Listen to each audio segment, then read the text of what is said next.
So as for those of you who watched my iPhone introduction last week, which was a first for me, my name is Kirsten Peterson. Can everybody hear me? Just a thumbs up.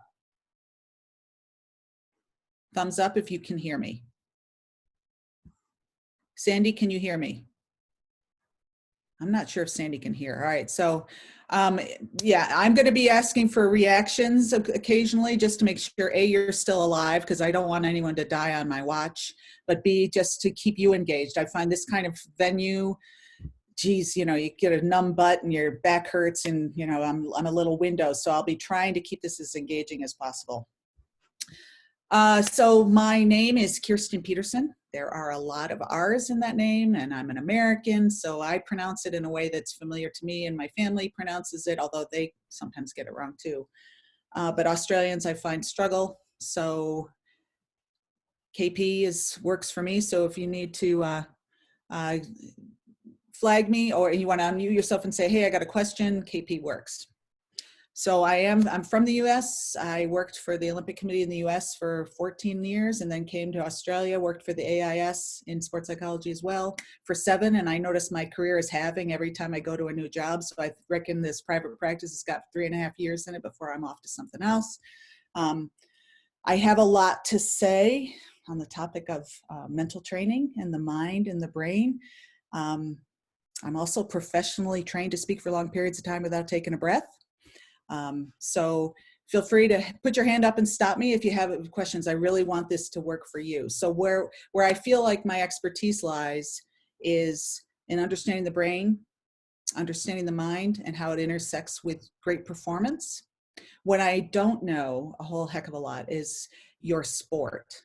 So where you want me to engage with a specific thing that you or a task, or a something that I'm not really addressing because it's too general, feel free to ask me those questions. Does that make sense? All right, awesome. See the thumbs up, that's great. I love the reaction. So yeah, thumbs up, just do it. So I'm gonna talk about the brain, because I find that athletes and people in general, you know, we know it sits up in the kingdom that is our skull, but we don't know a lot about it, or how do we need to take care of it, or how it operates, and how we unintentionally sometimes act in ways that our brain is not designed to handle. And so we want to work with how our brain has evolved so that it just makes more things efficient. And the big takeaway for me as I've gotten more experienced in this area is that we aren't issued an instruction manual for any of this when we were born. And while we know a lot about our physical bodies, and you know, there's lots of sports science around that, we don't spend a lot of time with this.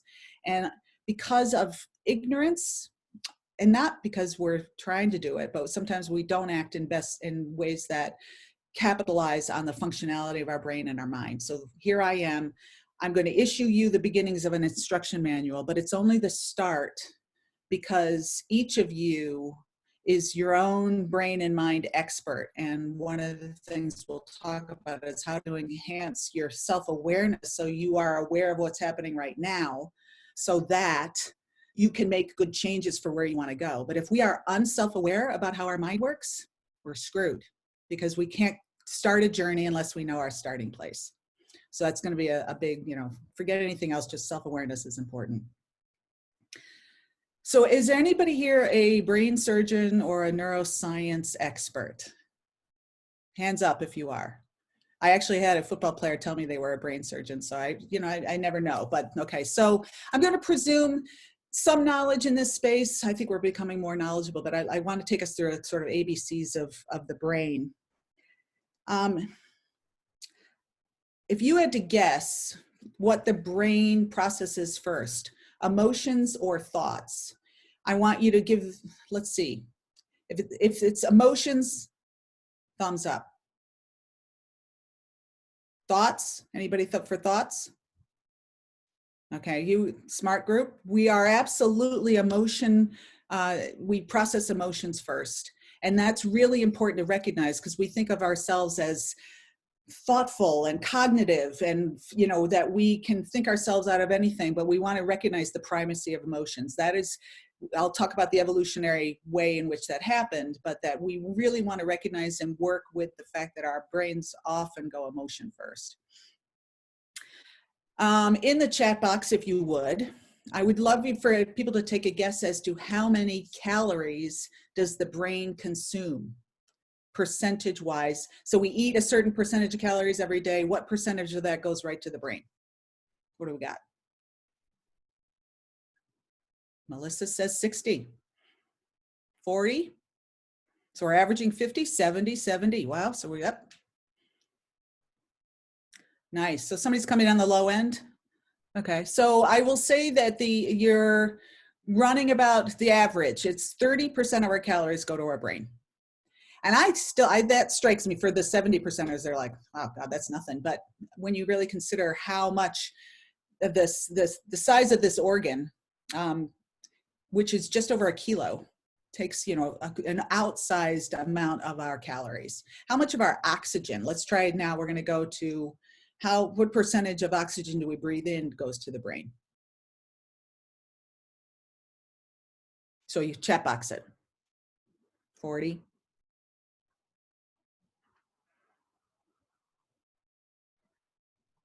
All right, so we're running about average. It's 50% of our oxygen that we breathe in goes to the brain. And hey, look at this, somebody won, right? Yeah, all right. I mention this because I don't think we take into account when we're feeding ourselves and when we're drinking. And I say drinking with that ironic twist of the eyebrow, because we all know that drinking encompasses a number of substances. What we are actually helping or hindering our brain health. And so I think it's going to be the next wave of how athletes take care of themselves, as we're going to get much smarter as we go with how we make sure that this is operating all right. So a word on evolutionary psychology with regard to brain development. So I would like everybody to take their hand and show it to the camera, but with the thumb in, all right? So I appreciate that we've all learned how to street fight. We put the thumb out, because if you punch with the thumb in, you'll break it, or so I'm told. So we're doing the unsafe way to punch somebody in this representation. And if this is our brain, the right part where our wrist is, so point to your wrist, everybody. I'm showing that you're nice. Well done, everyone. This is our hindbrain. So it's right around the brain stem. This is the part of the brain we share with every other species on the planet. So it's the first to have evolved in living creatures. And the kind of functionality we have in this hindbrain is the stuff we have no conscious control over. Thank God. So if you think of the things that our bodies do for us that we don't have to worry about, that would be breathing. And again, I repeat, thank God, because how many of us would be dead if we had to remember to breathe? But heart rate, those kinds of things. That's awesome. Yeah, I'd be dead. I know, I would do too. Like I'd get distracted and keel over. But then what would happen is then the evolution of the brain took us into the limbic system and our emotional center. And emotions came next. And emotions had a strong evolutionary component, and that's why we want to respect them and treat them well, because they were here to protect us from threats. So this is where the fight or flights part of our bodies and nervous systems come from. But also, on the other side of things, it's the pro-social emotions also kept us alive through evolution, because we as a species were not strong enough, didn't have the weapons that we needed to fight the big animals in those environments. So we had to group together. So I will just say, and a complete aside, you think about how the pandemic has affected us all. In part, it's because it has kind of ripped up the fabric of our need for community. And so I know so many people are talking about how they're being in community with others, and to recognize it's such an evolutionary heritage that we have. So there's the pro-social, but there's also the fight or flight stuff. So we come by it honestly. So absolutely, we're all right. We process emotions first. Those are the quickest neural connections we have. This part of the brain also keeps memories of things that are unpleasant. So we quickly trigger, you think about something happened to us, a dog bit me as a kid. I'm always going to have this visceral reaction to dogs, because we process memories there, and we immediately go back to them because our brains are wired for threat. I'll say more about that in a moment. But then if we look at the front part where our fingers curl over, this is the same as sort of our foreheads here, the prefrontal cortex, our executive functioning. This, ladies and gentlemen, is what distinguishes us from other species on the planet to more or less of an extent. And I make good money as a sports psychologist, helping us recognize that we can work better with this part of our brains to help manage and have a better relationship with the middle sort of knee-jerk part. So when we talk about concepts like performance anxiety and how do we manage it, this is exactly what we're trying to do, is we're trying to bring these, the ability to make decisions, the ability to understand what's happening more into play more often. Now, I will never say that we are going to control our emotions. That is a road to ruin. Am I clear? A road to ruin. Our emotions are here. Our emotions are natural. They're going to ride in our little car with us throughout our lives, and we treat them poorly at our peril. But we can learn to be smarter about, sorry about that. I need to, I don't know why it's quit. Okay. Anyway, so just thinking about what I wanted to be able to say to that. So getting back to this idea of threat, when you consider that the point of evolution, of how we got here today, was to create a species that could survive. So when we think back millions of years, two cave people sitting, looking out on the veld, the waving grass. One caveman's an optimist, one caveman's a pessimist. The waving grass, the ripple through the grass, the pessimist thinks it's a saber-toothed tiger and every time runs away. Like, I'm afraid because I'm sure it's the thing that's going to come get me. The optimist caveman is laughing his head off. Oh, Fred, what a ridiculous thing. Look, it's just the breeze. 9 times out of 10, Fred has got it wrong. But 10 times out of 10, Fred is right. Ed, the optimist, gets eaten. So the deal is, evolution, we did not evolve to be happy or optimistic. We evolved to survive. And so if you think of generation after generation of this kind of patterning continuing, this organ is an exquisite threat assessor. Beautiful. And this is where, though, things go a little bit wrong, because we think about the fact that it has evolved for threats that were viable thousands of years ago, such as mastodons and saber-toothed tigers, and occasionally in today's world. So if we're having to run away from somebody trying to mug us, that's going to be a perfectly adaptable way our brain acts. But when we think about how much of the threats we face today aren't actual, somebody's going to kill me or an animal's going to eat me, but it's, I have a performance coming up and I have expectations around it and there are outcomes, and it's really more existential, but our brains are reacting in that same old way. So we absolutely have to get better with this front part of our brain. And if you're still holding your hand up, you can put it down. So we made that point. So it's going to be all about starting to be friendly in this space and starting to recognize we do have more, I don't want to even say power, because I think the brain always wins. So you're not going to outfight your brain, and you're not going to outfight your mind either. So we got to figure out a smarter way to relate to all of this. Any questions? If you have any questions, please pop them in the chat box.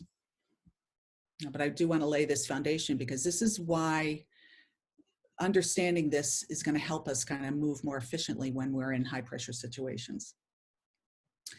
The other thing I'll say is that the brain, and you may be all aware of this, is connected very much to our body and our nervous system.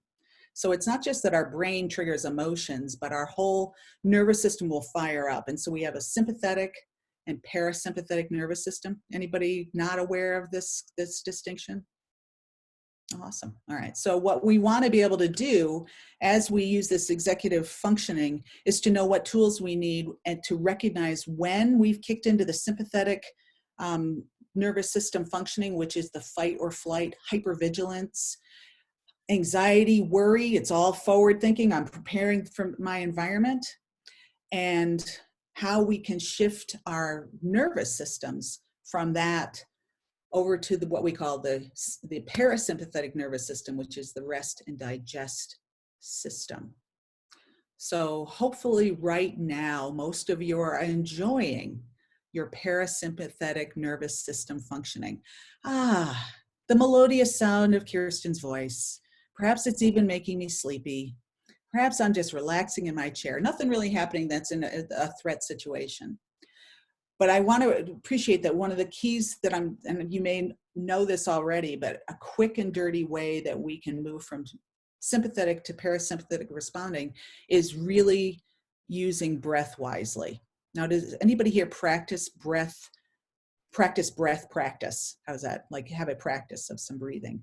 Yeah, okay. Yep, I see. Nice use of that's great. So I think it's Jessica put her little finger up on the bottom like a thumbs up. So you can use that as well.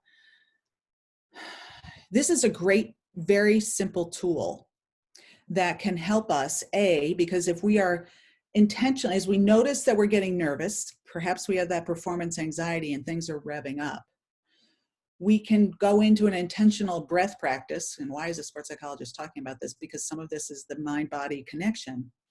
And developing a practice of diaphragmatic breathing is incredibly useful from helping our body shift from sympathetic to a parasympathetic response. And that's what we're all about. Because when we can move from the lightning fast emotions, the amygdala and the hippocampus and our limbic system kicking off and hijacking us, when we can slow the hijack, we then give our prefrontal cortex a chance to come back online. But we have to have a way to do that. So the way I teach athletes is, I call it the window technique. There's, you can call it whatever you want. But basically, we inhale to a count of 5. We hold at the top of the inhale for a count of 5. We exhale for a count of 5, and we hold at the bottom for a count of 5.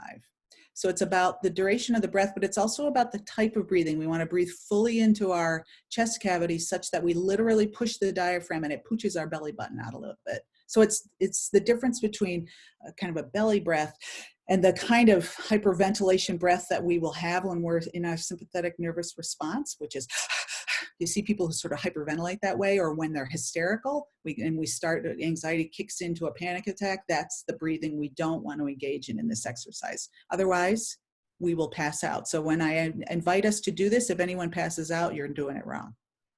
All right. So with that in mind, hands on belly, or one hand, you don't have to put both.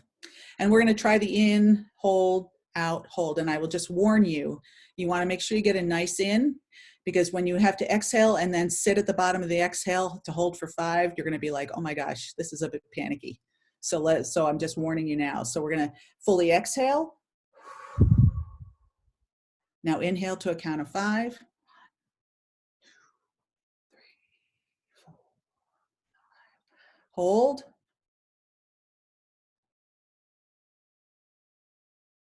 Exhale.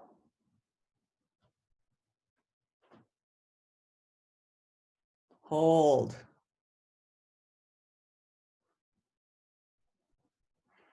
Okay, now you can open your eyes if they're closed. And you can do any number of these. It's as long a practice as you want, but I'm curious, any particular responses, and I know this is hard in Zoom, anybody more anxious as a result? Okay, no, that's because some people can get a little anxious at that bottom, but it's this idea that I could do a couple of these, and it's giving my mind something else to focus on because I'm counting, and I'm literally taking my body out of sympathetic to parasympathetic. So I encourage you to consider how you might integrate that into your practice. Does that make sense? Namaste. All right. We are now going to move from the brain to the mind. And for some people, it's a fuzzy distinction, but I think of the brain as the organ and the mind as our conscious awareness and our unconscious awareness. And there's lots of great thinkers in the world who would have lots to say about awareness in the mind and where does it actually exist, and actually are we all one mind? We tend to think about it sitting somewhere in our head, but there's no evidence that it does, or that there's a little man or woman up there controlling, pulling the strings in our minds. And so it's an interesting concept to think about what it actually means, or it can do your head in. But we're just going to call it the mind, because this is where I see thoughts and emotions and the physiology kind of coming together in our conscious way of being in the world. And this is another place where we don't get much, birthright knowledge about how this whole thing works. But I will say, to start with, our mind is a thinking machine. That's what it does. And I don't know how they do the research on this, but estimates suggest anywhere from 3,000 to 50,000 thoughts a day. It's just going. And many of them we don't pay any attention to. It might be just a recognition of sensation and I'm cold, whatever. But what is important to recognize is that by lack of intention or lack of knowledge, we get hooked, we get hijacked by our thoughts all the time. And there's something profound here. And the practice that I'll teach you at the end of this is around a practice where we can become more conscious of our thought machine. And we can start to learn the difference between mindlessly getting hooked and mindfully choosing the thoughts that we want to go with. So again, I will say, the mind is a thinking machine, but thoughts in and of themselves, they don't have any substance. They're constructions of the mind. But it certainly was true for me until I sort of got into this area and started thinking about it. I just naturally thought that if I think I suck at something, that has substance. And I spent a lot of my career totally in imposter syndrome, because I had myself convinced I sucked. I was faking it. People were not recognizing me as the fraud that I was. And it really is profound to consider, where did that come from? So I want to walk us through kind of the playbook, so to speak, of the human race and the kind of common thinking errors that we make. And what I'd like you to do is, as you write each one down, to consider, is that in my playbook? Because this is the way we're going to build awareness. We're going to start going, okay, so interesting, I'm a mind reader. Now I'm going to check that off, and that's going to become part of my repertoire. Does that make sense? All right, so I'm going to try doing this. I'm going to be multimedia in my own little way here and go to the flip chart so I can write these down, just so you have them. So bear with me here. So the first one, and tell me if you can't see this, because if you can just, I'll write something, we'll see.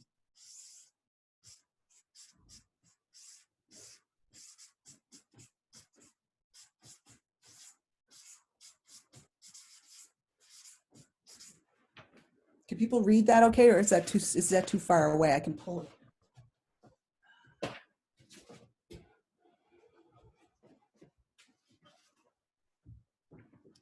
So it says thought, awesome. Oh, shit. Oh, whew. All of a sudden I lost all of you. I thought I'd hung up on you. All right, so thought is label. So my example, you think about the labels we call ourselves. So I'm terrible at math. I'm a choker. I suck. I am excellent at math. So not all our thought errors are in the poor direction, because we can also label ourselves well. But I want to consider the labels we put on ourselves that start to preordain our outcomes. So, and I think somebody was asking about performance anxiety. It's almost a kiss of death when I start to label myself as somebody who cannot perform in high pressure situations. We want to get away from this. And it's a mind construction that gains traction the more we allow it to be there. Now, I didn't say this about the brain, but we have learned in the last 20 years that we are a network of connections up between our ears. 85 billion neural connections, which means there's a chance to rewire our brain all the time. And one of the things we want to start doing is becoming aware of our thought errors, because they start cementing in connections and we start to get thought habits. So we want to catch these things and start to shift them. So if I am a thought labeler, interesting and good to know. And where I say that because that's the attitude we want to come in at this self-awareness bit. Because if I say, oh my God, I'm a thought labeler, how idiotic is that? I've just doubled down on my own suffering. We're looking to identify lightly where we're making some mistakes, and we're looking to see if we can't shift our thinking. Does that make sense? So this is not the time to double down on judgment. Curiosity, inquisitiveness. We're just being the scientist to find that out. The second one,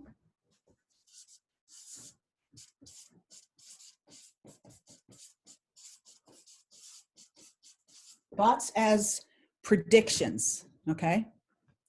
So this idea is, I've got the future all figured out. I know how this competition is going to go. Or I know what somebody's going to say to me. How interesting. And I find this has got a nice, I say nice in air quotes, relationship to some of our most primal thinking, because we start to cast ourselves into the future, and because we're threat detecting machines, we often don't predict the best case future. We go to worst case, because that's where the threat is. And that's where our mind is not always our best friend. But we want to learn that if I'm predicting things, the future hasn't been written yet. And if using this pandemic as an example, back in January or in February in Australia, we were really hunkering down for 6 months of lockdown. And look how the future has shifted.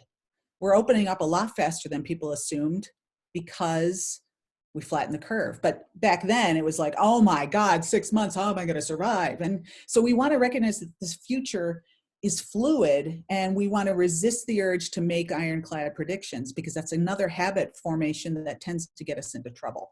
All right. So again, as you're listening to this, think about is that my playlist? And I'm not asking you to add it to your playlist if it's not. Congratulations yourself if you don't happen to fall into this particular trap. Okay, this is 3.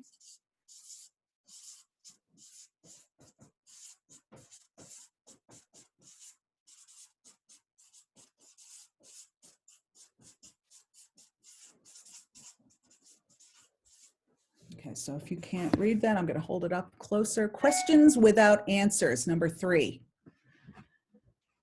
So this doubt is what this is about.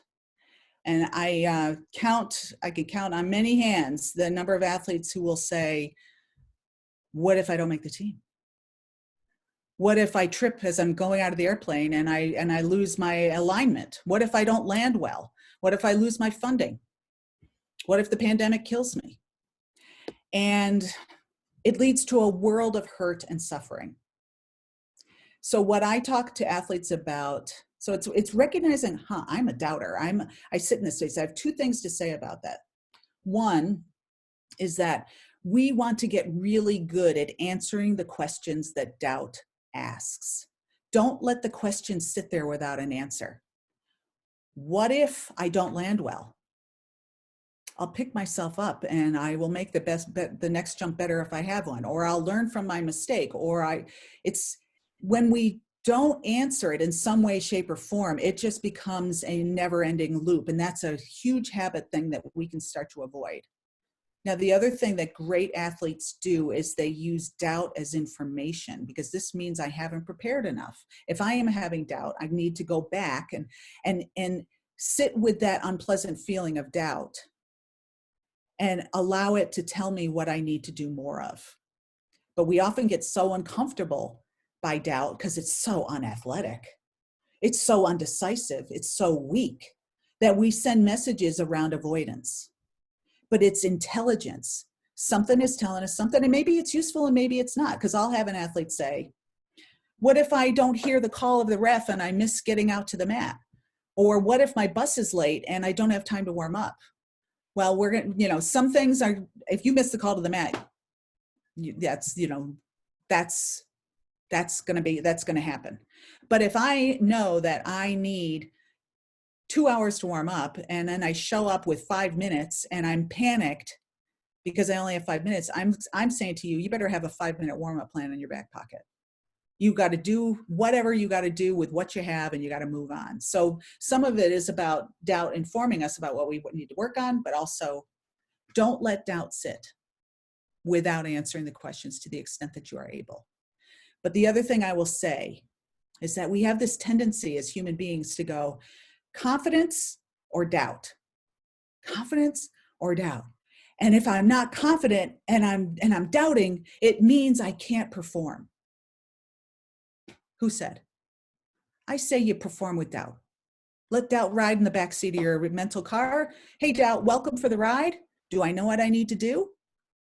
What's the thing I need to do to perform? And I can perform with doubt, as opposed to trapping ourselves into the fallacy of, holy shit, I'm screwed because I'm sitting at the line at the Olympic final and I have doubt in my mind, and I that means I'm not going to win. No, just means do you know what to do? Do you take the first stroke? Do you know what to do you get back to the job at hand, and doubt can sit there. So we're accepting doubt's right to exist. So I do want to say we're going to do our best to manage it beforehand, but if doubt's sitting there as you're sitting in the plane getting ready to jump, welcome to the party. I still have a job to do. Come along with me. Does that make sense? Because I'm asking over and over again for us to rewrite our relationship to these things that we typically think, oh my God, it's the worst thing in the world if this happens to me. Let's see, we're coming down the...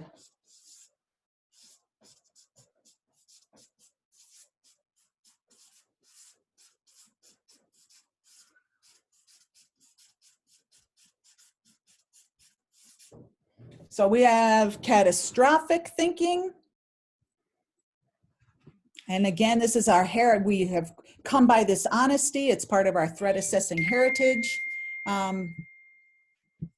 So we want to be able to see that there are a number of other outcomes that are possible, not just the most, unless you're in a catastrophe, then it's good. But most of the time we're not. And so we don't want to invent a catastrophe where none is happening. And we know the people in our lives who are like this. So if it's not me, the person who is like, oh my gosh, it's going to be awful. And, really, maybe not. Let's be, really what I'm after here is to be able to be more flexible, but recognize where our mistakes are. And we want to be more aware of them so we can catch them in the act. I've mentioned, but I'll mention it again.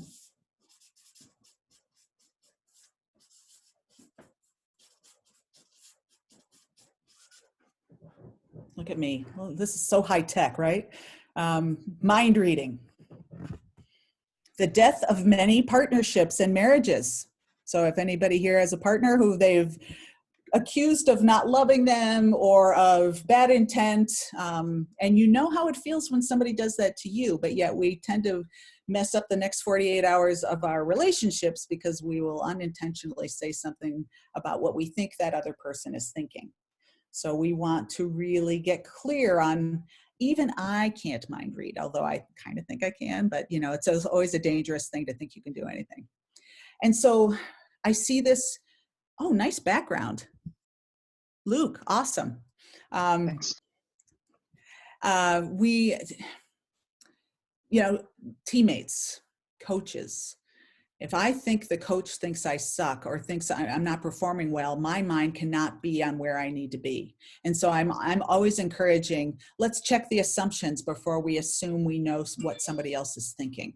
Because we don't often go to, oh, they're thinking I'm great, although sometimes we do. We often unintentionally suffer from lack of communication.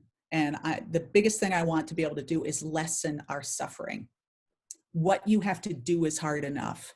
Let's stop the unnecessary suffering. So this is what all these thinking areas do for us, unfortunately. Generally, they make us suffer. Now, there's plenty of ways we can be thinking, say, if we have a situation where we didn't perform as well as we wanted, there are some thoughts that can be very useful. Jessica says, haha, yes to all the thoughts. So that's all on my playlist. But I think there's thoughts around looking at the process of what I just did to be able to debrief things where it didn't go as well as we wanted. We need to be able to do that, but in a way that isn't heavy with self-flagellation and punishment. We need to move quickly in our thinking process, even when we've done something we're ashamed of or we failed in some way. We want to move quickly to, as I like to say, metabolize the failure into learning. So the quicker we can move is going to be a big key here, that we don't want to get buried in this, oh, things are so awful, I'm such an idiot, and I pile on all those thinking errors. Again, all constructions of the mind that have nothing to do with the task at hand. So smart thinking strategies. So we're moving from here's all the errors that we're making to the strategies that I want us all to have in our back pockets. One is self-awareness, and it's that curious scientist self-awareness. Where am I making the mistakes? How? Because the quicker I recognize that I'm doing it and can shift, the quicker I move on. So performance anxiety, when I'm caught in a worry loop or caught in a what if scenario or caught in just a sympathetic response, the quicker I can pick up the beginnings of those emotions and those thought patterns and I can move, I'm going to be so much better as a performer. But we often don't have the self-awareness to notice what the thoughts are saying or how we are feeling quick enough. We want to get really good at this. Accurate accountability, because what I find happens, again, this is an either or thing with people. I talk so much about let's be kinder to ourselves so we can move quickly into learning. And people think I'm either going to be kind to myself or I'm going to hold myself accountable and I'm going to be hard on myself and I'm going to perform. Kindness or performance. It's not. It's a false dichotomy. It's kindness and performance. So when I talk about accurate accountability, it's holding ourselves accountable to what happened just then without the drilling down and character assassinating. We can do it in a way that we would want to hear from our kindest coach, the most empathic coach I've ever had, or my best friend is giving me advice, or the advice I give to my best friend is the way we want to be talking to ourselves after a failure. But yet, okay, that didn't go the way I wanted. I did ABC, and we move on to learning from there. Does that make sense? Thumbs up. We can do both. We are smart enough to be able to be accurate and accountable without beating ourselves up. So we want that down, but we want kindness up. Nice. Jessica, well done with the thumbs up. We want to explore the evidence. So if I'm digging myself into a particularly worry loop, or what if this, what if I don't make the team? I don't make the team, but let's explore the evidence that suggests I'm running top 3 right now. They're taking 8. The evidence is there that I feel pretty good about where I'm headed. I've got to really be good at being rational, dispassionate to overcome some of the irrationality that comes with our emotional responses. I love this one. Free gift from me. When you have thoughts that are happening that are causing you to suffer in some way, to simply ask yourself, is this thought helpful? Not is it correct? Because your ability to judge in any given moment may be a bit flawed because your limbic system is kicked in. So I can be saying, it's unfair. The wind is blowing, or the judges got me screwed up, and who cares if it's fair? Who cares if it's right? I want to know if it's helpful in the moment. We have to get better at filling our minds with helpful thinking that moves us on from our internal experience to the behaviors and the decisions we need to make. So, and I especially get this with younger athletes, but it's so unfair when I get cheated by the judge. Good on ya. Go ahead. Mire yourself in that unhelpful thought. I'm just asking you, what's it doing for you right now? So we want to also be good at quickly recognizing, oh, interesting. How about that unhelpful thought? And then finally, I like to think that we're not getting rid of thoughts, because we already know that's at our peril to think, I'm not going to think a thought. I'm not going to think about a pink elephant right now. Good luck. Anybody not think about a pink elephant just then? Pink elephant, pink elephant, pink elephant. So it's a road to ruin.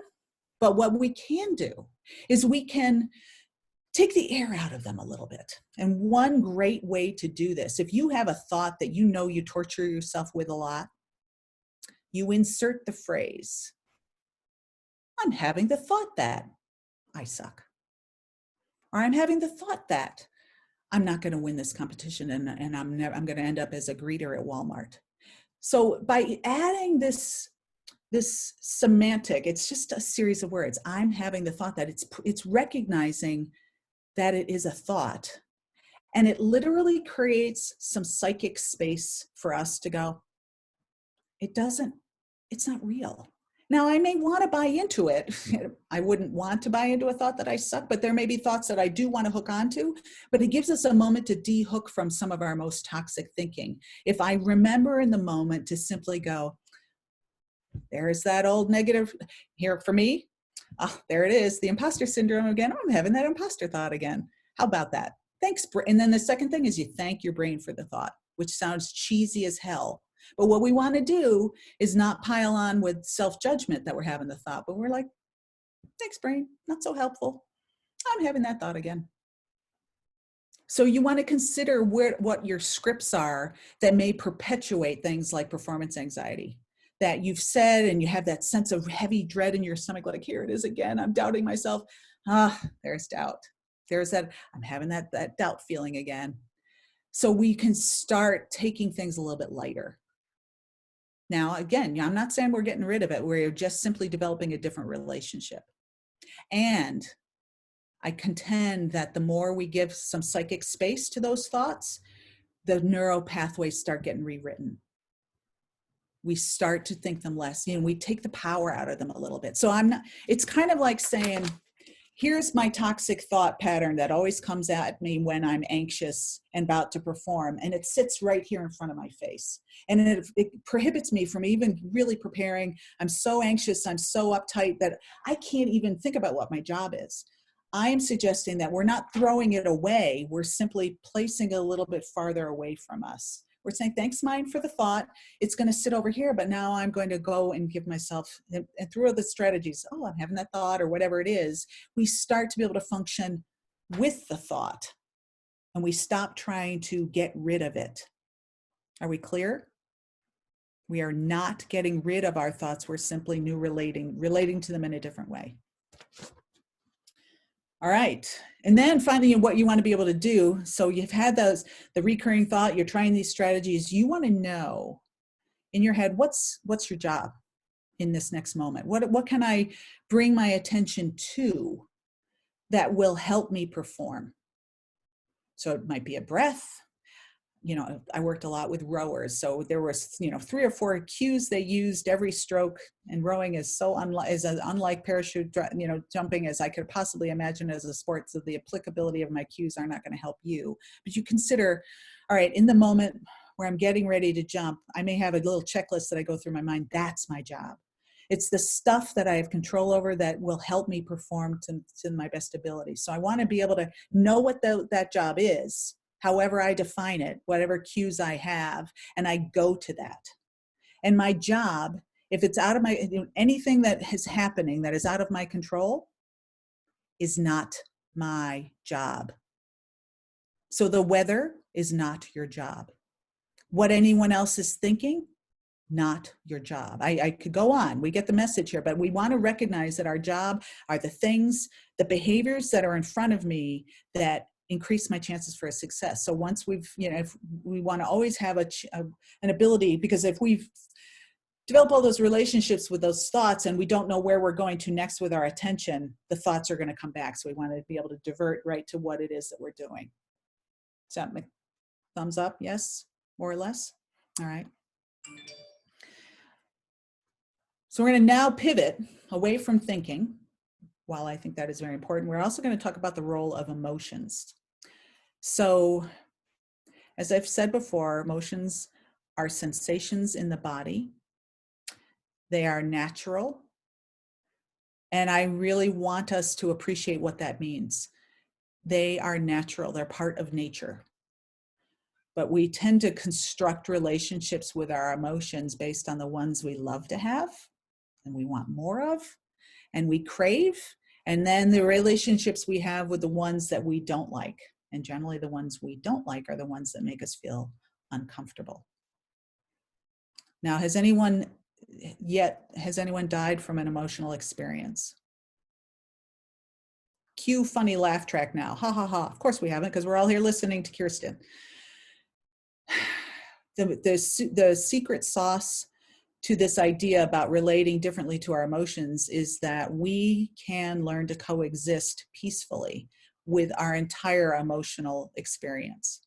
And I would argue that as elite athletes, that's mandatory. We cannot sit with some emotions that we hate having, as uncomfortable as they may be. We learn through exposure to get more comfortable with our unpleasant emotions. And exposure therapy done correctly and not in a way to overwhelm is the number one treatment for anxiety disorders. So we want to consider that when I get anxious, my instinct tells me to dodge the situation. Like, I want to avoid the thing that makes me anxious, but unfortunately that just reinforces the anxiety of the response the next time I run into that situation. So it's practicing the crap that makes you uncomfortable. It's putting yourself within reason in situations that make you fearful and learning to sit with that emotional experience. So the way I encourage athletes to do this is, number one, we are absolutely going, this is natural. As opposed to, oh my God, this is happening. This is natural. Where in my body am I noticing this particular emotion? So there's classic things, anger gets out to the extremities because it's part of the fight response of fight or flight. So it's getting our arms and legs ready to either run or punch. So we tend to feel it there, but other people feel it hard in the chest, blood up here. Whereas fear, and I want you to be thinking, where do I experience these emotions? So some people feel fear as an elevated heart rate, pit of the stomach, cold hands. So we tend to, the blood constricts, and it's simply becoming a curious scientist about the way our body responds, particularly to the strong emotions that we're going to experience. We want to know, but because also what happens here to us is that in recognizing where it is, we are recognizing that there are places in our body that we are not experiencing the emotion. So think of it, fear. Just point to your body where you feel fear. What do you guys think? Yep. So abdomen. Anybody else? Yep. So chest, head. Okay. So can you unmute yourself? I'm sorry, Sandy. Can you and talk about how you feel fear in your head? Oh, I can't hear you. Let me go ahead. I have to do the phone and the computer. Yeah. I guess it's just the emotional, mental thing that I'm thinking of. I have a terrible fear of spiders, and that's all. Yeah, it's partly breathing and partly what's happening inside my head.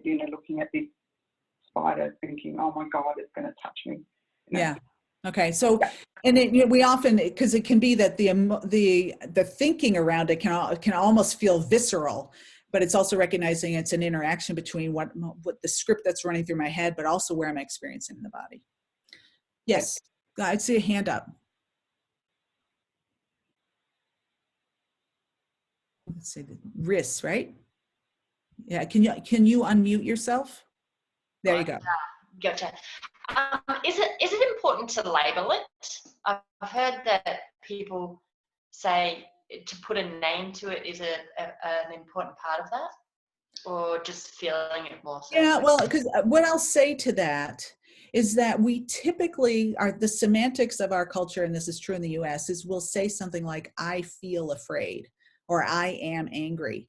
When what we just did is identify the fact that it's not all of us. It's happening in certain parts of our bodies. So what I would nuance that to is to say, fear is being felt, or I feel fear in my belly, so that we're compartmentalizing it to recognize that we don't have to over-identify with our strong emotions. It's a sensation in the body, no more, no less, but we unintentionally can make it seem bigger by saying, I'm so angry, and it feels like I've completely identified with my anger. But an anger is one, because we make such considered decisions when we're really angry. That if we have the ability to kind of go, anger is being felt, what's it telling me before I go and pop off at my husband? I may save the next 48 hours of my marriage, or whatever it is that ill-considered thing that I'm about to do. So, but also with fear, fear is being felt. Where is it being felt? What's it telling me? And then it gives me a bit of psychic space to be able to go, okay, well, how do I want to be in relationship with this fear? Because fear is going to be natural, I imagine, in many of your worlds. And we want to be able to get better. But until we adopt a wiser way of talking about fear, we're going to have less ability to kind of work with it. All right. So I guess I want you to just reflect personally and write this down just to keep yourself active in the discussion. What emotions do I crave? And what emotions do I not like get ticked off when I have them? And you can put it in the chat box if you'd like to. Yeah, sorry, Melissa, I'll try to get to your question. I'm crave happy.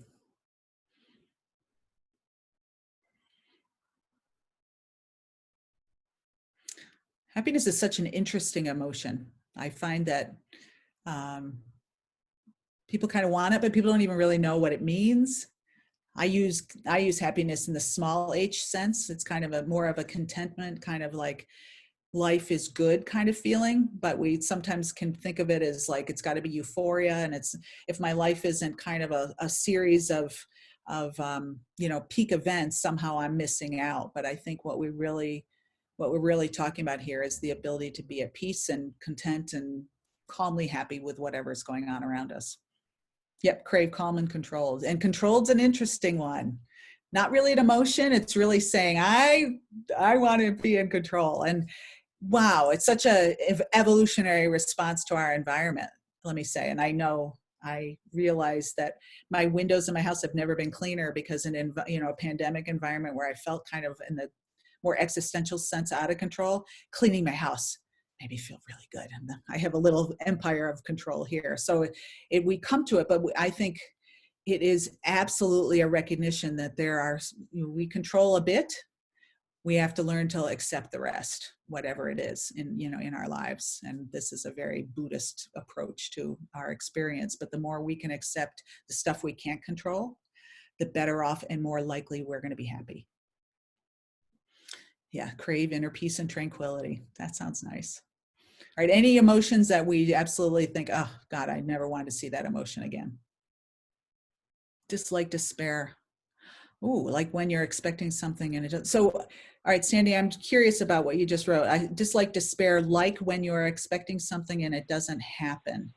Is it just like, so I had this idea that something was going to happen and I despair when it doesn't? Is that what you mean? Yeah, I'm more thinking, I've had a week at work where every day I'm expecting a set of results, because I work in pathology, to go out and they're not ready. And then I'm freaking out because the client's not getting the results, and it's out of my control to get them done, but it's my responsibility, but I can't control it. Wow. And what kind of a personal hell that would be for you, but never, I don't know if anybody else has been in that situation, but I would be absolutely counseling. We need to work on the ability to accept, like, sometimes it's like this. And how do I kind of sit with that? Because my emotionality, despair is a pretty strong word.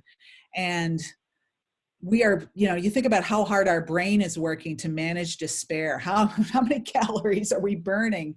And in a work situation, it's one thing, but I would say that as, for us who are in a competitive situation, we cannot afford those emotional ups and downs because it's so inefficient, and we need to get much better at an even keeled approach. And I would be, when we have situations where we're reacting to a reality that's out of our control, the more we can accept with equanimity that this is happening, it saves reserves for what we actually need to do. So when the results finally come in that situation, and I appreciate you sharing this, Sandy, because that you want to be able to then, when they come, you send them out and you apologize to the client and we move on. But think of all the suffering that you're going through that is really not necessary, because it doesn't help the situation at all. And so I spent a lot of time with athletes around what's necessary, what's not, how do we get better at recognizing it?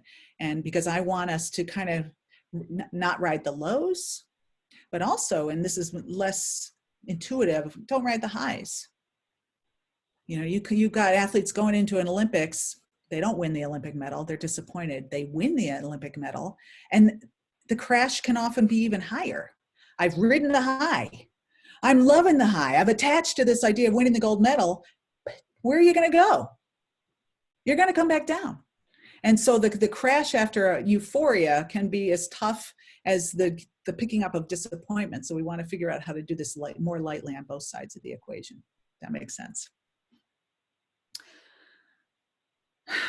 So it really is about, and I struggle with this. I was just anxious this morning, and I was sitting down and meditating around my anxiety and really leaning into it. And it's amazing that what we can learn about it, what it's telling us, and whether it becomes more or less, we expose ourselves to it consciously, and it becomes less of an impedance to our progress. So again, we're not getting rid of it necessarily, although I find that sometimes leaning in helps depower it. We want to consider how can we develop that relationship. Now, I'm sorry, Melissa, I didn't answer your question. So you were interested in triggers we could use when we have time. It might be different to triggers we use in free fall. Things are happening so much faster. It was more a comment. I used the word triggers, you used the word cues, but it was a little bit further back in your presentation. You were talking about breathing, and I was just very conscious that sometimes the cues or the resolutions or the things that we can do to manage anxiety or manage challenge, fear, might be different. So when you're got 35 seconds and something happens in a second, teaching someone to take a deep breath with 5 seconds in between isn't necessarily going to help. So, how do you differentiate between the cues and the management techniques between those two scenarios? And I think it will be certainly, the cues will be faster. Like, yes, I'm giving sort of the Cadillac or the long-term version of pulling ourselves out when we just realize things are happening. But if I'm in a panic thing, I'm going to want to have a routine and a trigger that works, that I've practiced a hell of a lot outside of that environment. And so that what we're looking to do is anticipate a kind of mindset that we're going to want, anticipate those scenarios. So if I go into free fall, I'm going to imagine it, and I'm going to allow my body to be, fused with what's happening. And I got to practice that over and over again and expose myself to it so that I have a chance of 10% less fear, which gives me 10% more likelihood that I'm going to be able to respond a little bit better. And I don't say that any of that is easy, but it's, the only way forward is through graded exposure of the stuff we'd never want to think about, but yet thinking about it and feeling it. You recognize, because fear constricts everything. Our brains go faster, we're fight or flight. So of course, the ability to step back and make a rational decision is all countermanded. So all the things we're talking about are things we want to practice a hell of a lot so that they can come into those situations where we need a bit more clarity in moment of panic or high stress. So no, it was a great point, because I am talking about this all in general, but to link it to how we're going to do it so we prepare for those situations. We absolutely want to know that we have thought about it. And even sometimes the thinking about it gives us a memory that we can click back into. Doesn't work all the time, but I think all of this work is spade work that will help increase the chances of it working in those situations. So it'll be quick. And it'll be something that is much more attuned to your specific situation. Okay, so I'm reading here, free at last, JP, free at last, fear of deep down gut disappointment of self. That's a pretty profound statement right there, and nobody would want to be in that place. And I am, I'll leave it there, because we could go on about sort of our relationship with ourself is embedded in there, and how disappointed I am, and how do we develop our sense of compassion for ourselves when we do something we really didn't want to do, and how do we blunt the sense of toxic disappointment with a layer of, I'm I'm here for you. I'm supporting myself. I'm aware that I didn't do the job I wanted. But if we want to be compassionate, we don't want to be brutal in that spot, because nobody wakes up in the morning going, God, I can't wait to stick my foot in it today. Just can't wait to make a big fat mistake and really piss somebody off. Anybody have that moment? So we don't intend it, but things happen, and compassion is another unheralded, made fun of, soft, mamby-pamby emotion that is a weapon when we are trying to do crazy things in our lives and be the best we can be. You're on the edge. You're gonna fail. It's a fact. So the quicker we learn that that's a fact, and we're gonna make mistakes, and we forgive ourselves quickly, and we move right on to the next thing, the better off we're gonna be as athletes and as human beings. But we get caught up in this, I have to hate failure, and I gotta,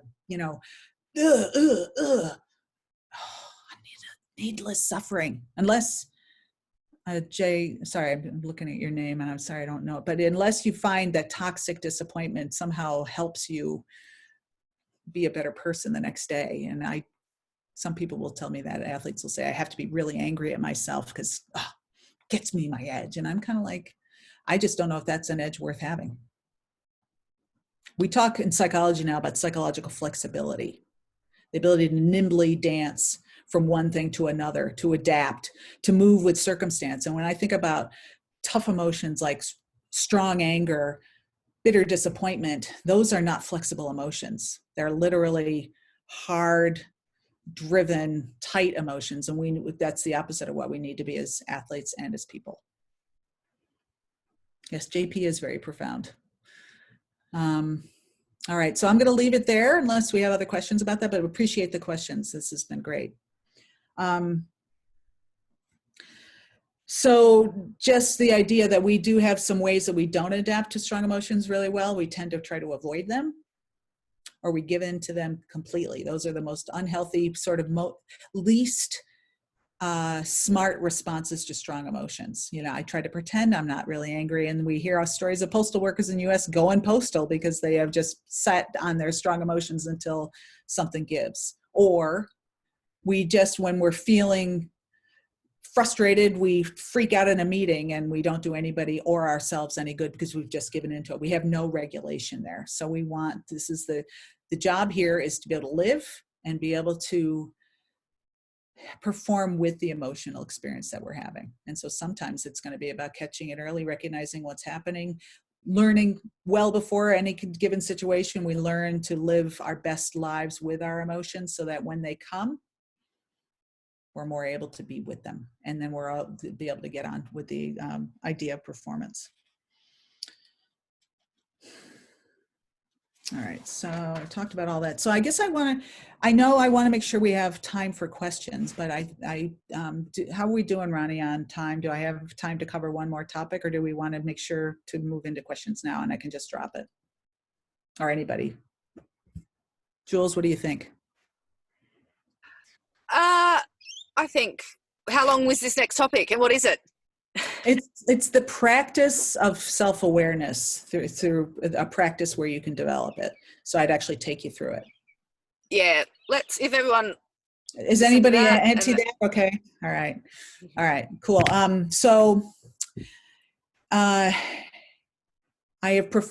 feel very profound when I say it, but I feel like the next health revolution is going to be this idea of how do we take care of the mind. So we've been talking about understanding it in ways we want to relate more wisely, but the practice of taking care of my mind and developing awareness is this idea of mindfulness and meditation. And how many people here meditate? Anybody? Okay, all right, we've got a few. All right, I'm just going to cover this off and really drill down on it with regard to how it's good for health, but it's also really good for performance. And I suspect everybody kind of knows at some level that the present moment is the one we impact. And so it has the greatest power in that it's the one we're in right now, or right now, or right now. And yet there's been a great study done by the Mindfulness Institute that had people wear little devices on their wrists that pinged them at random times of the day, thousands of people, mind you, pinged them at random times of the day and asked them what they were doing, how they were feeling, what they were thinking about. And the results of the study suggested that people are not in the present moment almost 50% of the time.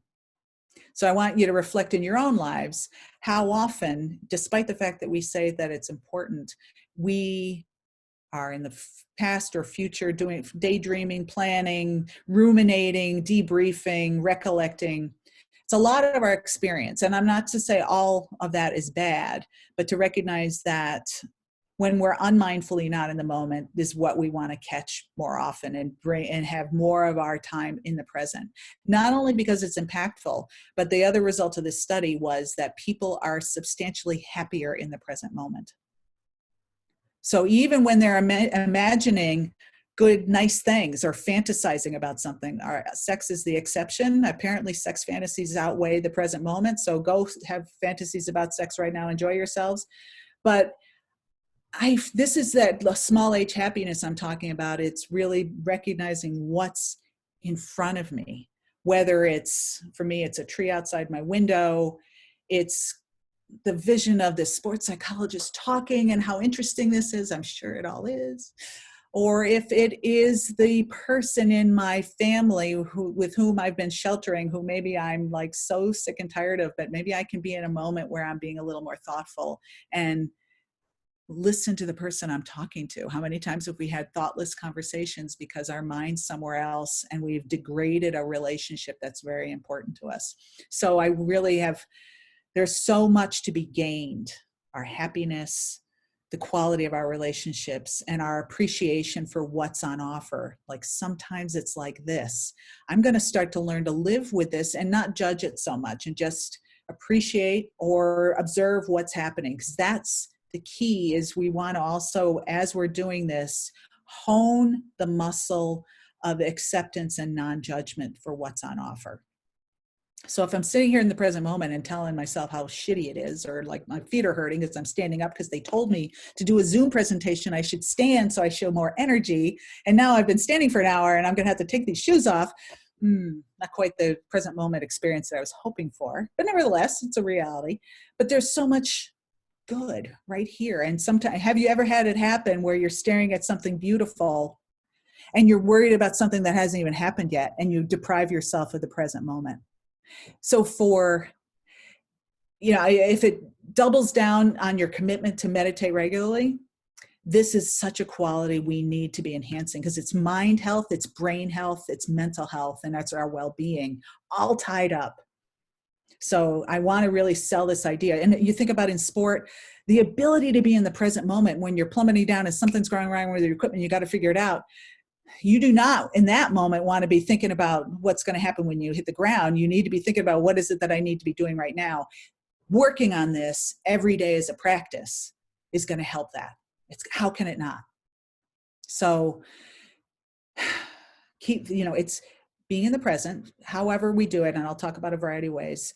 It is doing it on purpose as part of a practice. So I'm intentionally doing it.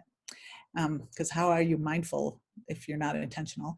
And it's without judgment. I'm just paying attention to what's happening right here and now. Now we can do it with activities we're already engaged in every day. So if we needed to think of activities we're already doing where we could piggyback a mindful attitude on, you can chat box it or just think about for yourself, what are the activities that we do mindlessly that might actually be better if we engaged some mindful attention to it? Anything come to mind? Chat box is really quiet, but that's okay. Driving. Oh my God. Isn't that a beautiful thing? Eating. Absolutely. I just love to think about how many people are mindlessly driving, and you've arrived in your driveway and you don't know how you got there. And it's like, oh my God, how are we driving these heavy pieces of machinery not being more mindful? Fitness training. What a awesome idea. Morning walk. It can be, so it's so interesting. The things we're already doing, this mindfulness thing is actually an antidote to boredom. And Joseph Goldstein is a very wise meditation teacher. And he says, boredom is that you're simply not paying enough attention. We don't notice the stuff that's happening. And I think about morning walk, feel the ground underneath my feet, how I'm moving. It can be endlessly fascinating if you just allow that open-handed attention to it. And frickin' attention training. You're deciding to pay attention. How can it not be attention training? And so for anyone who struggles with that, this is like the best performance enhancer there is. So while I'm practicing being mindful, I'm over and over again with gentle intention, bringing my attention back to whatever it is that I'm trying to be with. And that's the key too. I'm not beating myself up for the fact that my mind will wander 10,000 times every minute. I'm celebrating every time I bring it back. It's attention training. It's also clarity enhancing for how my mind works. I get less fuzzy. I start noticing what's happening not only in the environment around me, but what's happening in my own head. And all this stuff we talked about, self-awareness, is enhanced through this practice. And then finally, it's a great word the word equanimity, building the equanimity muscle in our bodies so that we are less reactive, more affable hosts to what's coming. So then we can have the mental space to make the next hard decision. So I think it was, Melissa, that it gets all this is spade work to give ourselves space. So when we're under high stress, we have that much more capability to go, okay, now I got to do this, the quick decisions come, but only with all this practice. Okay. Yeah. So there's mindful activities, but there's also the practice of mindfulness through meditation. And the research suggests as little as a minute a day of actually just sitting and bringing your attention back to the present moment without anything else going on is helpful.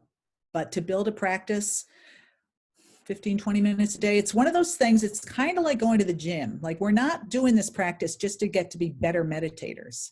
We're doing it because we want a better impact in our lives. We want more of that focus. We want more clarity in how we live our lives, and we're in an airplane and doing our sport, training. We want to have those qualities with us as we go. Just like when you go to the gym, it's not to get better at frickin' lifting weights. It's to be a better athlete. So we want to see this as a practice that is going to enhance our lives. And that's the motivation for doing it. But people will tell me, I'm a failed meditator. I can't do it. I can't keep my mind on one thing. When you first went to the gym, how good at were you at the level of weights that you are now? But you didn't stop going to the gym because you were weak. You said, I need to get better at this. And this is the exact same attitude we want to bring. And it has changed my life. I went from the imposter syndrome to somebody who says, why can't I do this? And it was because I found out all the scripts that I was running that were just holding me back. So I'm here to say I tried it. And like, you'd think psychologists would be better at all this, but I'm as crazy in my head as everybody else. If it works for me, I guarantee that with that kind of intention, it's going to bring a better game for you as athletes, for you too. You are human. What? All right. So I'm going to leave it there, but I am full of resources if you're interested in pursuing this. Or we could try a minute of meditation. We don't have to, because it looks like many of you have already done it, but if I'd be happy to even stay on later and talk to anybody if you have questions about that, but if you bring them up now. So I'll leave it there and we can Q&A from here.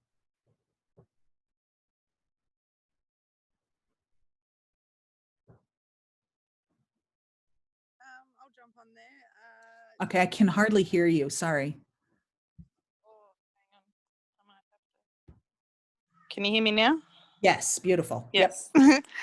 So one thing I was told, I remember when I started skydiving, like a part of on the way up to height is like visualization and like running through the jump. But one thing you said, someone once said to me, is like not just visualizing the whole jump of it going right, but also kind of visualizing malfunctions, because then if those malfunctions come up, you're a lot better to kind of deal with them because you've thought about them as well. So that's something that and not just think about the malfunction, but then visualize what you would do.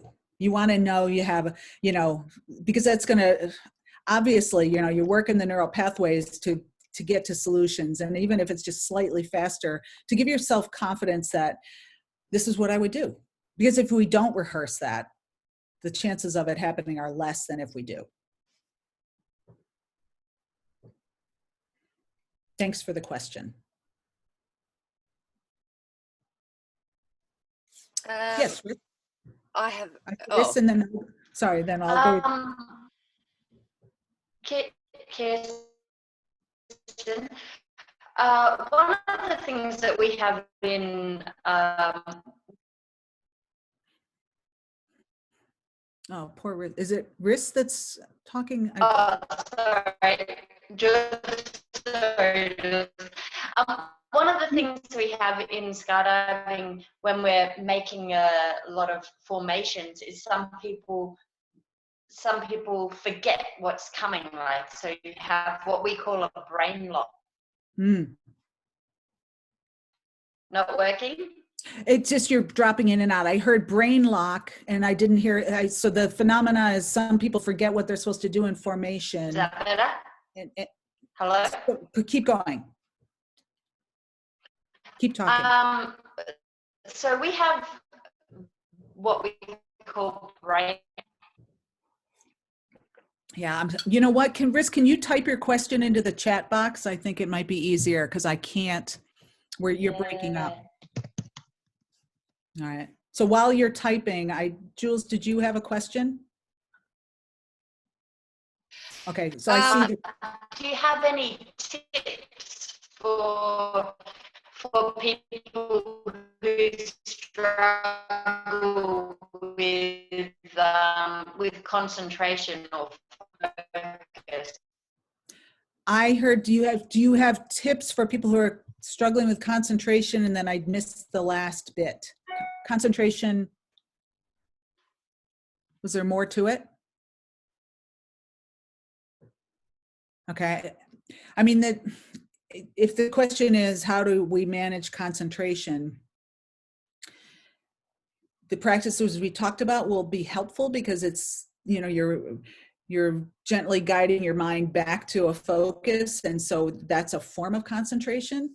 But we also want to respect that concentration is kind of inverse to anxiety, that it's harder to concentrate when our minds are spinning. So I like to think about how do I, maybe use that sympathetic to parasympathetic shifting.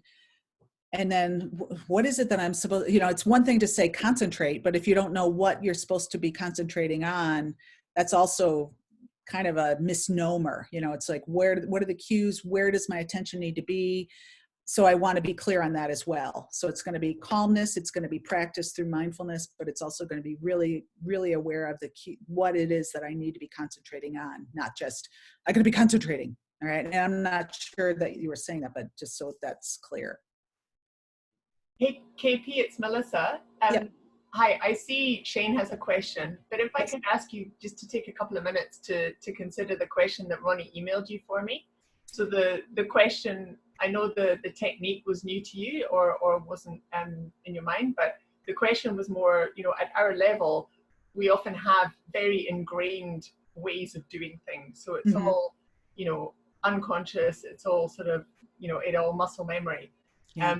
But often, we're given a new technique or a shift in doing something or thinking about something by a coach that is perfect. It's going to shave milliseconds off a move, but it's the process of training yourself to make that your new muscle memory. So obviously drilling is a technique that everybody uses, that's fine, but in the heat of the moment, often you'll revert.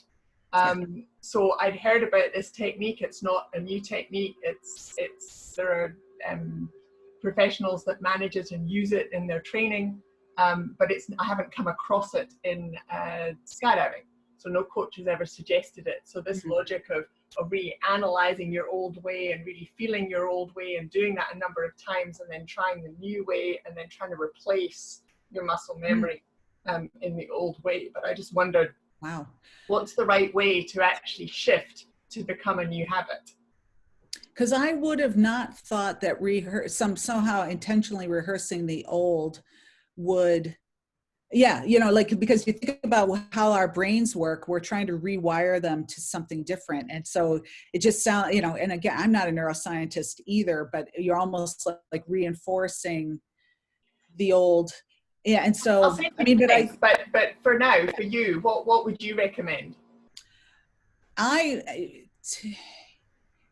think it is really hard, because I talk about sort of the optimal performance state, and often people aren't, it's not a conscious thought thing, it just happens. So I appreciate that. And I think there's got to be a lot of intentionality, not just in drilling, because I don't know how many opportunities you guys have to drill. How many times can you jump in a course of a day to really learn how to do some of these things? But maybe it's dry land drilling. We often use wind tunnels for that. Okay. Yeah. All right. Yeah. So in this place, I think the idea of really intentional visualization to augment what you're doing in drilling, like in between drills, remembering what you just did and thinking about it. And when I say that, we often think of visualization as a visual activity, but in your sport, it's going to be so kinesthetic. And so you're going to be wanting to visualize with all your senses. And so bringing to bear every sense that you are aware that is present in this new thing you're trying to do. So you're going to feel the wind, you're going to feel the angle, you're going to hear the noise, you're going to be aware of where in the process that this new thing needs to happen. So you contextualize it to the extent that you're able in the course of whatever process you're going through. But I think particularly for sports where, actually practicing the skill just doesn't happen enough, no one has died from visualization as far as I know. And so it's harder because there's but you can build your ability to feel and see it more clearly the more often you make it a habit. Having said that, some people are terrible at visual, like literally they can't see it, but they may have the kinesthetic senses better for them, or the other way around. We go with whatever senses we can work with. So you're not a failed visualizer because you can't see it, but what you're describing is something I'd feel in my body anyway. So the sight is going to be the sky around me, not necessarily anything in my body. So vision might not even be important, but to really hone in on what is the sensations I'm experiencing. And it just, my instinct says, the more that we can ground that in whatever way we can, and maybe varying situations, wind, getting out of the wind tunnel, imagining it in different scenarios, the more likely it's going to be accessible to you when you need it. Now, this is just how do we increase the chances of an outcome that we want? We're not there's no guarantees here, but yeah, no, I understand that's what we do. And Luke's, mentioned, physical training, drilling, visualize movement, practical application. I'll send you this article anyway, because it'd be interesting to see what you think. It seems quite well established, and it might be new and something we can use, maybe not, but thank you. Okay. Sorry, I know Shane had a question earlier. Yeah, no, I see the question. And, I think we want to step away from the idea of optimal. And I think it's kind of like when you go to see a physio when you've got something that needs to be worked on. And so if you're aware, like through the context of this talk, that there's something you want to learn more about, or that there's an issue you're struggling with, the sooner the better. Talk to somebody. If you don't have resources at your fingertips to learn the things you need to learn, then I say every responsible athlete has an obligation to go do that. Now, how often would be beneficial to meet is, again, almost analogous to how you'd be with a physio. Like, it depends on what's going on and what, if I were working with you, it'd be a determination of I'd be giving you homework to work on, and we work through that, and then you do it. And when you get stuck again is when you come back again. But some people, one insight is enough. Some people it's work and then it's rework. And some people really struggle, like, wow, and these habits are hard to break, or I realize I've done this big backslide, so maybe we meet more often, but it's always a discussion. So it's kind of like people say, what's the ideal time to meditate? And it's like, ooh, that's a tough, how long is a piece of string? How good do you want to get? How fast do you want to get it? How motivated are you? What's the basis of your issue? So there's some factors in there, but I think you just sort that out as you go.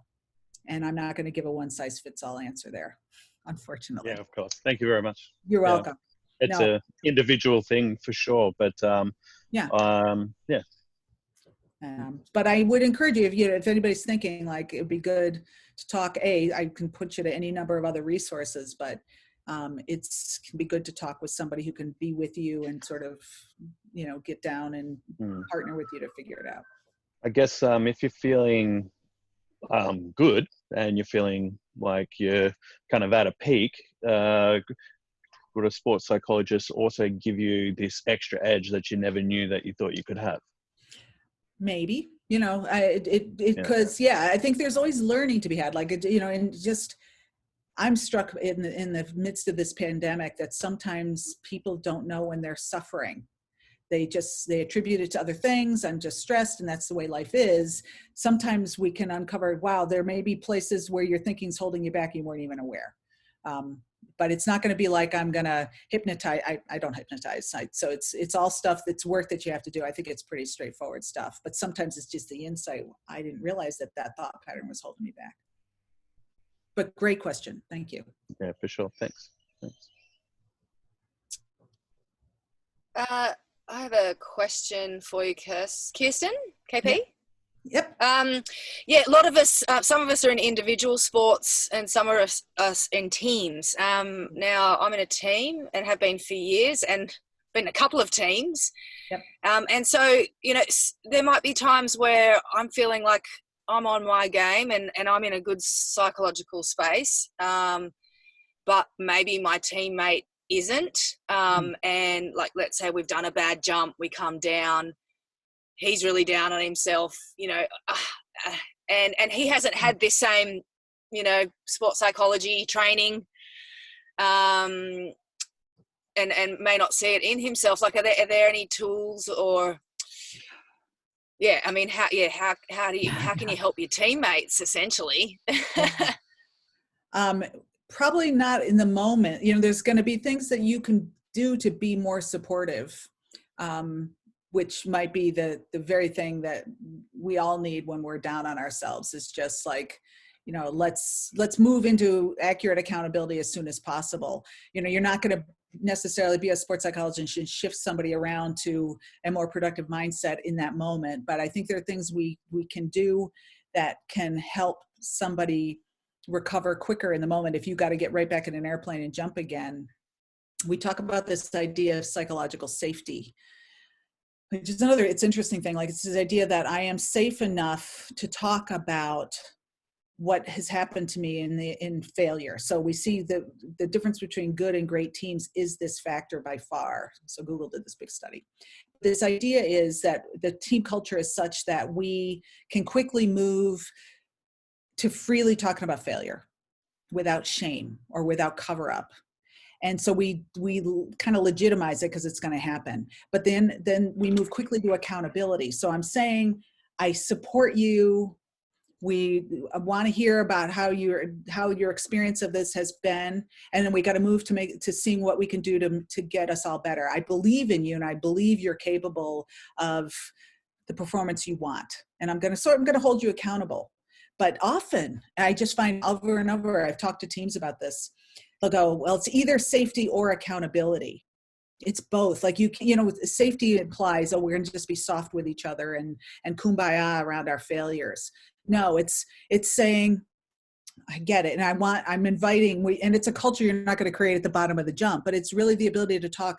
We need to be able to talk about what's in our heads, how we're feeling after we failed, because a problem aired is a problem halved. But often with psychologically unsafe teams, people don't feel like they can even talk about it. And isn't that a crime where I can't admit how I'm feeling and allow the group to help me get better?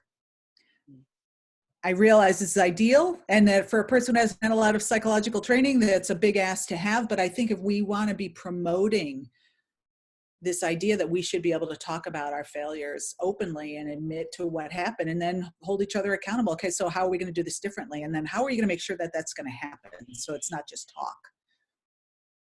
Long answer to a short question. I don't know if there's anything in there that you could use. Yeah, no, thank you. Thanks. That helps. Yeah, but I think in the moment it's support over berating. If somebody's down on themselves and you're berating them, we're digging a hole that's not going to go anywhere. Sure. I see a question. All right. I was just going to say, Jessica, I can talk to you about self-discipline. I'd have some things to say about it, but we don't have to hold the group up if you want to stay on and we can talk about it. But I appreciate, yeah, we're out of time, I think. Yeah, we are. Thank you so much, Kirsten, for your time. But if you're happy to stay on and answer a couple more questions.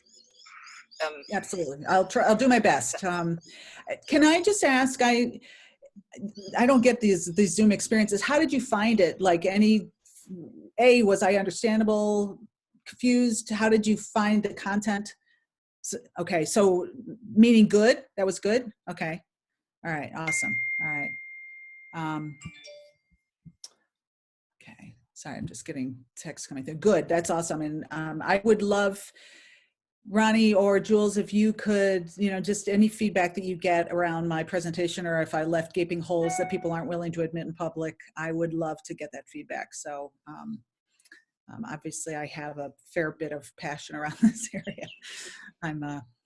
I feel very lucky to be in my own business where I get to talk about what I want to talk about. And this is really important. So you guys, if you do me honor by letting me share what I think is important. So anybody wants to stay on, I'm happy to chat. But otherwise, good luck. It was a pleasure to meet you all. Great. Thanks so much for your time, Kirsten. Yes. Welcome. And I guess if anyone has questions that they think of later on, I mean, maybe they could even email myself or Ronnie and we could get you back for another session, Kirsten. You're delighted. At another time. Yeah. Awesome. Thank you so much. You're welcome. Thank you. All right.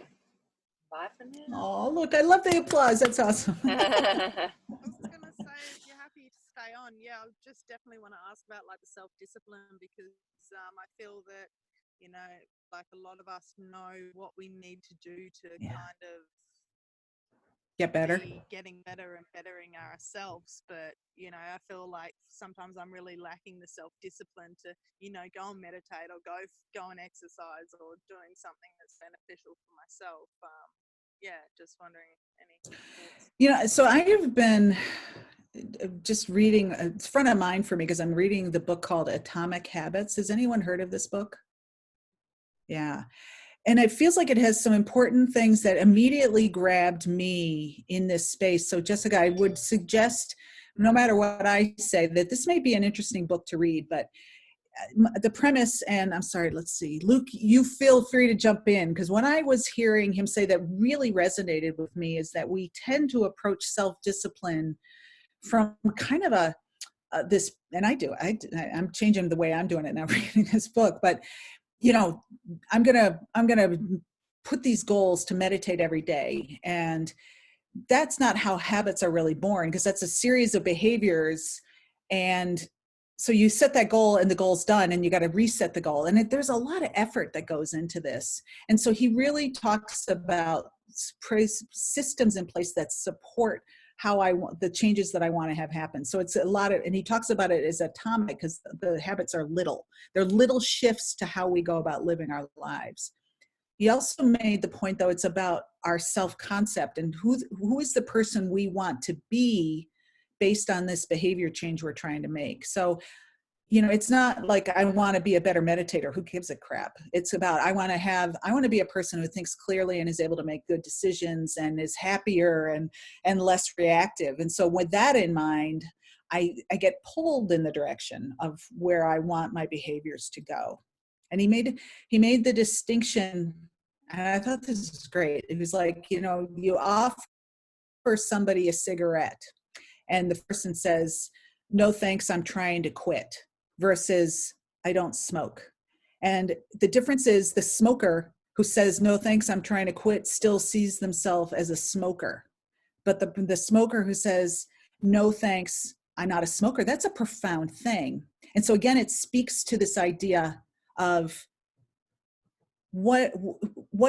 so rather than thinking about self-discipline as something that I'm lopping onto myself, it's like, who's the person I want to be that self-discipline will serve? So for me, I have no problem exercising. I'm kind of obsessive about it. And so I can look on the outside that I'm self-disciplined, but it's because I realized I really love being fit. I love being able to kind of lord it over other people my age and kind of, I don't have to say anything, but there's a bit of pride in that. And so I don't have to make decisions in that space anymore.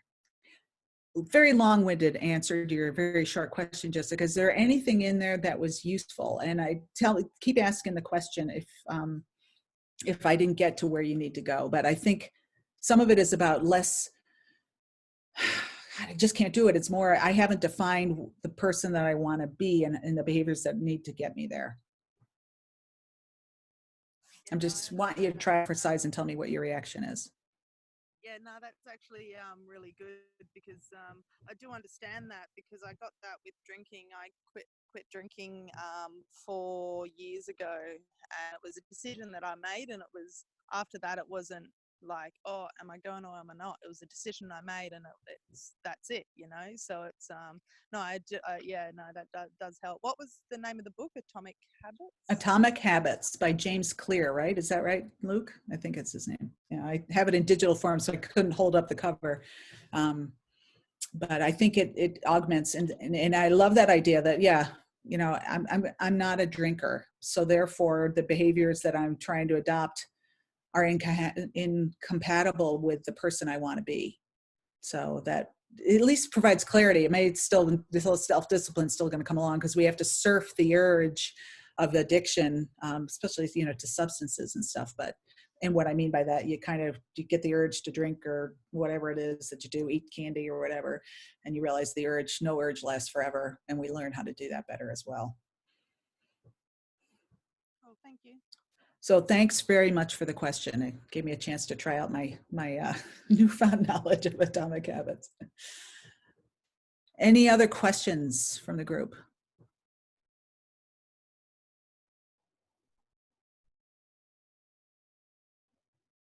I can outweigh you all. I'm really good at silence. Well, Ronnie, yes. Sorry. This is just a curious one. I'm just curious as to, and I'm sure it's a journey and you're still going along the journey, but when you talk about the imposter syndrome and where you got to, how long was that process?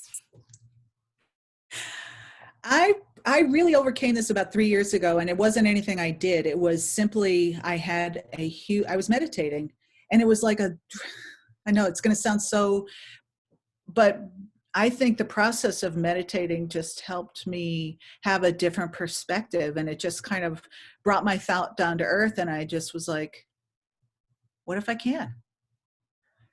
What if I am good enough? And it was just like that. I know it sounds so trite, but it was so profound to go from what if I'm not good enough to what if I am? And it's been very durable for me. So I jumped out of my own airplane when I left the AIS and into private practice, which I never thought I would do. I was always the product of a big box sport organization with a great brand. So I didn't have to really work on my own brand. And now I have a website and I'm doing all sorts of things. And it's kind of like, see how it goes. What's the worst that can happen? I fail and I have to get a job, and it's just been an amazing transition. But I will I credit the sitting with my head and just paying kind attention to what my narratives were and recognizing that some of them weren't as useful as I don't think that's ever useful to be an imposter. But anyway, I hope that sort of gives you a sense of how it happened for me. Thank you. And if it can happen for me, it can happen to anybody.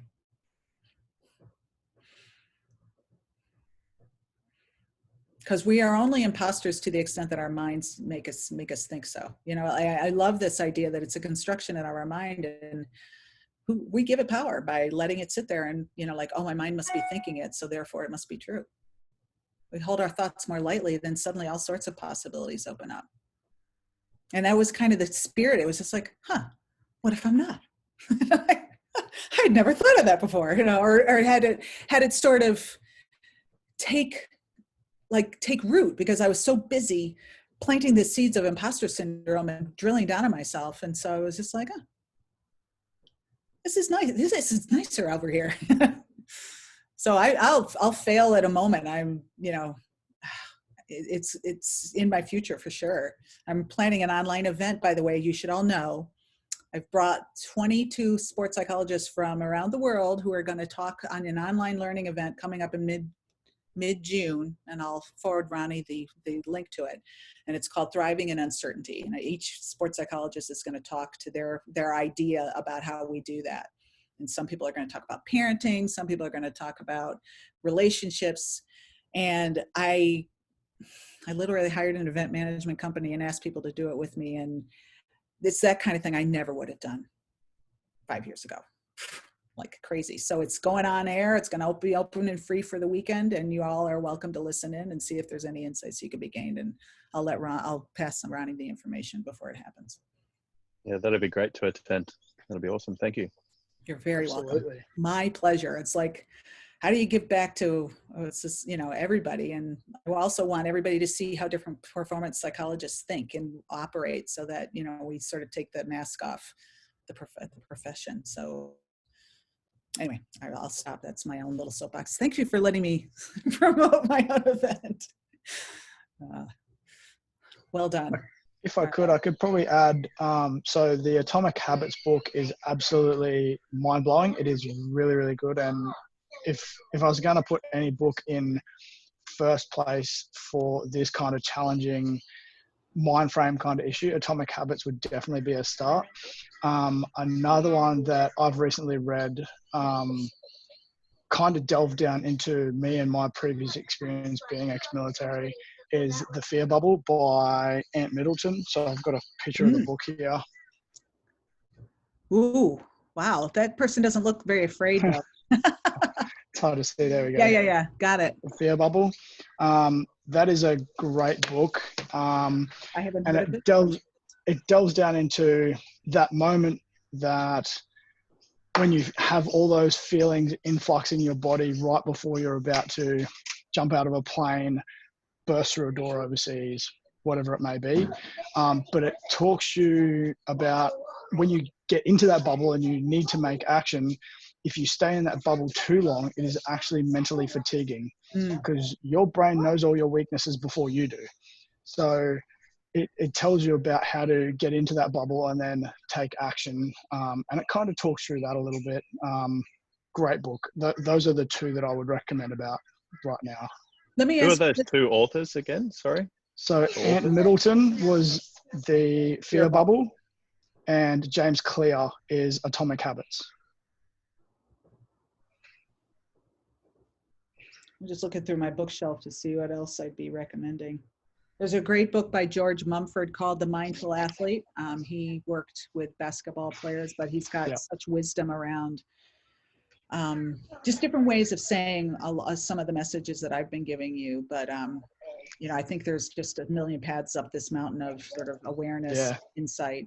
And he had some beautiful metaphors that I think can be helpful. Yeah, absolutely. My reading list is so long. I have books that I wouldn't recommend because I haven't read them yet. I'll keep you posted if I come upon any other gems. My list grows faster than I get through them. So yeah, I know I need an injection of intelligence. But I guess I don't want to keep you on. But if there's anything else, any other questions, I'm more than happy to give it a go. Because this is the awkward thing about Zoom conversations. You're welcome to hang up if you want. Like there's nobody keeping you here. But like if we need to sort of release everyone, Jules, I'm happy to just say we'll end it here. But please know that there's communication with me if you want. Thanks so much. It looks like people are taking off, and we might wrap it up there. Awesome. Looks like everyone's saying thank you and bye. And once again, it's been a pleasure. Thank you, Kirsten. All right. Thank you. Thank you. All right. Thanks a million. Good job. Nice work, Ronnie. Nice one, Jules. Talk to you in a bit. Righto. See ya. China.